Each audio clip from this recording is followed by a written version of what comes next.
Hello students, आपका अपने YouTube channel maths tutor केसी sir में आपका स्वागत है। देखिए, आपका 15 जून को बीएड का एग्ज़ाम है, तो उससे रिलेटिव्स आपके लिए काफ़ी इम्पोर्टेंट क्वेश्चन लाया हूँ मैं आपके लिए। विज्ञान के सबसे महत्वपूर्ण प्रश्नोत्तर, ठीक है, जो विज्ञान में काफ़ी इम्पोर्टेंट क्वेश्चन थे जो बार बार एग्जाम में पूछे जाते हैं।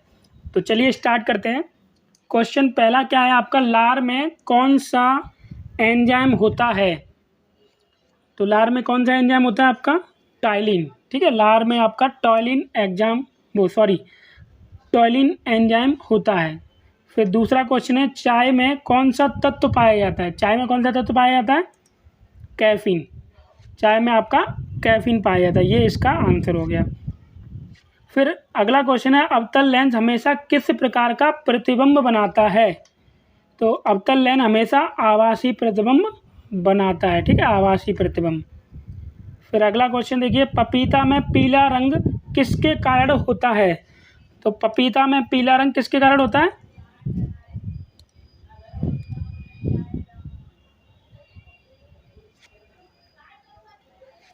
ये होता है कैरीकेजेंथिन के कारण। ठीक है, पपीता में पीला रंग किसके कारण होता है? कैरीकेजेंथिन के कारण। फिर चाय में लाल रस्ट रोग किसके कारण होता है? हरे शैवाल के कारण। तो चाय में लाल रस्ट रोग हरे शैवाल के कारण होता है। नींबू का कैंकर रोग किसके कारण होता है? तो इसका राइट आंसर होगा आपका जीवाणु। जो नींबू में कैंकर रोग होता है वो जीवाणु के कारण होता है। मिलीबग किस फसल से संबंधित है? मिलीबग, तो मिलीबग है आपका सरसों से संबंधित। गेहूं से संबंधित रस्ट रोग पर कार्य करने वाले वैज्ञानिक हैं। तो कार्य करने वैज्ञानिक कौन से हैं? केसी मेहता। ठीक है। फिर अगला क्वेश्चन है, अग्नि नीरजा रोग किस से संबंधित है? अग्नि नीरजा रोग, तो अग्नि नीरजा रोग आपका है सेब से संबंधित। ठीक है, सेब से ये वाला रोग हो जाता है। फिर स्ट्रेस कैंकर क्या है? स्ट्रेस कैंकर, तो स्ट्रेस कैंकर है आपका नींबू का एक रोग। जो स्ट्रेस कैंकर है वो नींबू का एक रोग है, यानी नींबू में रोग हो जाता है, उसको स्ट्रेस कैंकर बोला जाता है।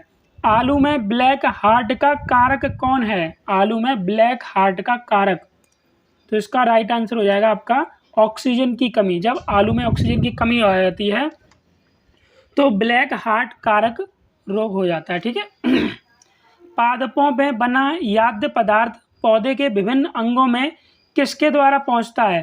तो इसका राइट आंसर हो जाएगा फ्लोएम के कारण। ठीक है। फिर पादपों में जल तथा खनिज लवणों का संचालन किसके द्वारा होता है? तो इसका राइट आंसर होगा जाइलम के द्वारा। फिर इसके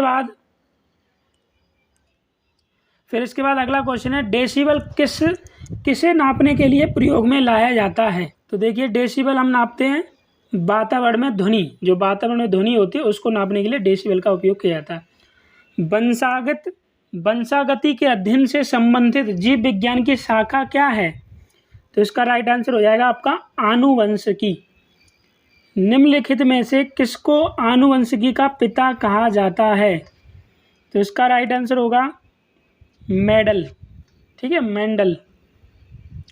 फिर इसके बाद जीन शब्द का प्रतिपादन किसने किया? जोहानसन ने। जीन शब्द का प्रतिपादन जोहानसन ने किया। जीन्स बने होते हैं, जीन्स किसके बने होते हैं? जीन्स आपके डीएनए के बने होते हैं। प्रयोगशाला में सर्वप्रथम डीएनए का संश्लेषण किसने किया था? खुराना ने। ठीक है, प्रयोगशाला में सर्वप्रथम डीएनए का संश्लेषण खुराना ने किया था। किसके द्वारा आनुवंशिकता के विज्ञान को आनुवंशिकी कहा गया है? इसका राइट आंसर होगा वाटसन। ठीक है, वाटसन ने बोला ये आनुवंशिकी उत्परिवर्तन होता है। आनुवंशिकी उत्परिवर्तन कब होता है? क्रोमोसोम्स में होता है। किसमें होता है? क्रोमोसोम्स में। सेल नाम किस जीव वैज्ञानिक ने सर्वप्रथम दिया था? सेल जो नाम था वो किस वैज्ञानिक दिया था? रॉबर्ट हुक ने दिया था। कोशिका में प्रोटीन संश्लेषण कहाँ होता है? तो कोशिका में प्रोटीन संश्लेषण राइबोसोम में होता है।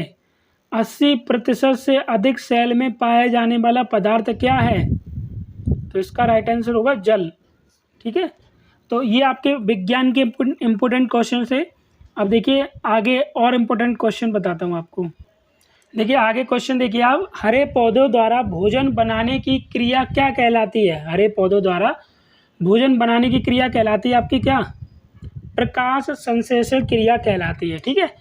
फिर अगला क्वेश्चन है, रिजर्व बैंक ऑफ इंडिया का मुख्यालय कहाँ पर है? रिजर्व बैंक ऑफ इंडिया का मुख्यालय, इसका राइट आंसर हो जाएगा मुंबई।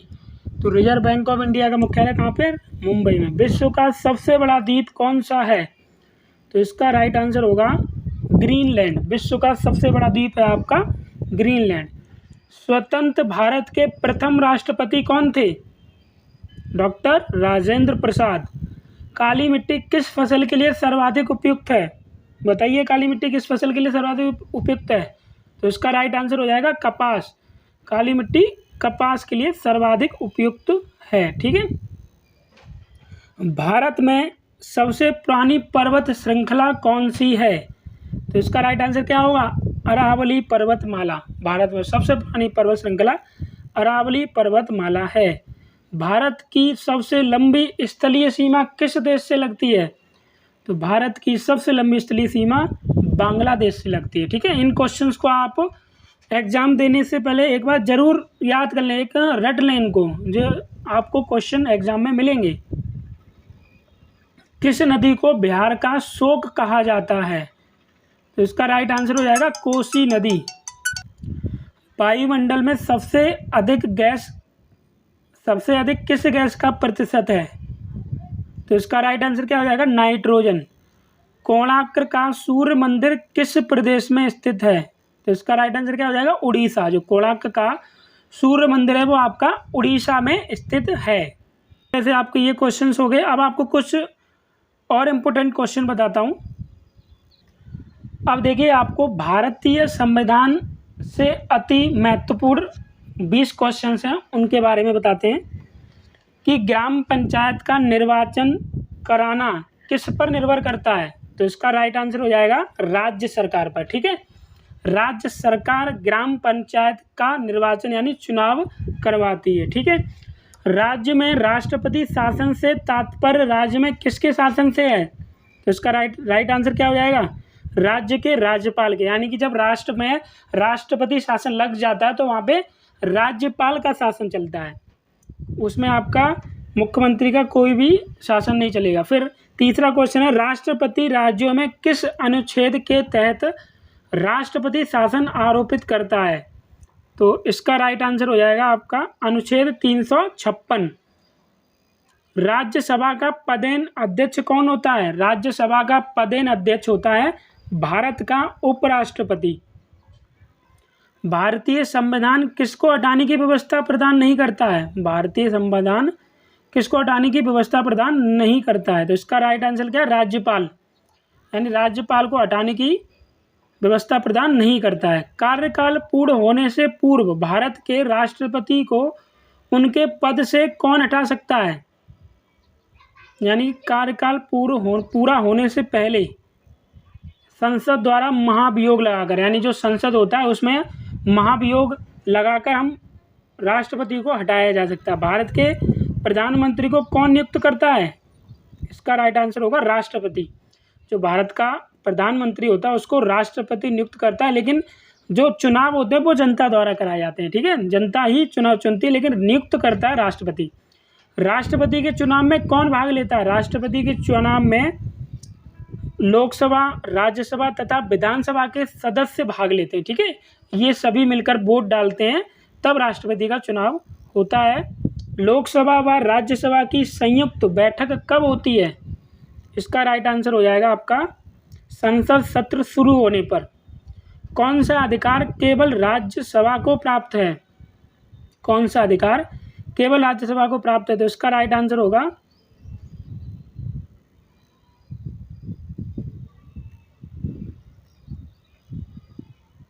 नवीन अखिल भारतीय सेवाओं को शुरू करने का अनुमोदन करना। यानी ये सिर्फ राज्यसभा ही कर सकती है। राष्ट्रपति की मृत्यु होने या इस्तीफा देने पर राष्ट्रपति के कार्यकाल का कार्यभार का पालन उपराष्ट्रपति कब तक करेंगे? जब तक कि अधिकतम 6 महीने की अवधि तक, यानी 6 महीने तक ही कर सकते हैं। संविधान सभा ने भारत के संविधान को कब स्वीकृत किया था? संविधान सभा ने भारत के संविधान को 26 नवंबर 1949 को स्वीकृत किया था। भारतीय संविधान की प्रस्तावना में क्या लिखा है? भारतीय संविधान की प्रस्तावना में क्या लिखा है? उसमें लिखा है, हम भारत के लोग अपने संविधान सभा में इस संविधान को अपनाते हैं, अधिनियमित करते हैं और इसे स्वयं को प्रदान करते हैं। ये लिखा है भारतीय संविधान की प्रस्तावना में। क्वेश्चन नंबर 14 है, बिक्री कर कौन लगाता है? बिक्री कर राज्य सरकार लगाती है। 15वां क्वेश्चन है, भारत के सशस्त्र सेनाओं का सुप्रीम कमांडर कौन होता है? इसका राइट आंसर है राष्ट्रपति। फिर केंद्रीय मंत्रिपरिषद किसके लिए उत्तरदायी होती है? केंद्रीय मंत्रिपरिषद लोकसभा के लिए उत्तरदायी होती है। संसद के दोनों सदनों की संयुक्त बैठक की अध्यक्षता कौन करता है? लोकसभा के अध्यक्ष करते हैं। ठीक है। राज्यसभा की सदस्यता के लिए न्यूनतम आयु सीमा कितनी है? 30 वर्ष। राज्यसभा की सदस्यता के लिए न्यूनतम आयु 30 वर्ष है। किसी राजनीतिक दल को राष्ट्रीय दल के रूप में किसको मान्यता दी जाती है? इसका राइट आंसर है, यदि उसे 4 या अधिक राज्यों में राजनीतिक दल के रूप में मान्यता दी गई हो। संविधान के किस अनुच्छेद में संसद को संविधान में संशोधन करने का अधिकार प्रदान किया गया है? इसका राइट आंसर है अनुच्छेद 368। इसके तहत संविधान के अनुच्छेद में संसद को संशोधन करने का अधिकार प्रदान होता है। ठीक है। तो ये आपको कुछ इम्पोर्टेंट क्वेश्चन मैंने आपको बताए थे, लगभग 50 क्वेश्चन होंगे। इनको आप एग्ज़ाम देने से पहले अच्छी तरह से याद कर लें, कहने का मतलब एकदम रट लें, तो आपको ये एग्ज़ाम में ज़रूर इनमें से क्वेश्चन मिल जाएंगे। तो वीडियो अगर आपको अच्छी लगी हो तो आप इस जानकारी को अपने दोस्तों के साथ शेयर कीजिए, और अभी तक आप अगर हमारे चैनल पे नए हो तो हमारे यूट्यूब चैनल को सब्सक्राइब कर लीजिए। मिलते हैं अगली वीडियो में। वीडियो देखने के लिए आपका बहुत बहुत धन्यवाद। आपका दिन शुभ हो।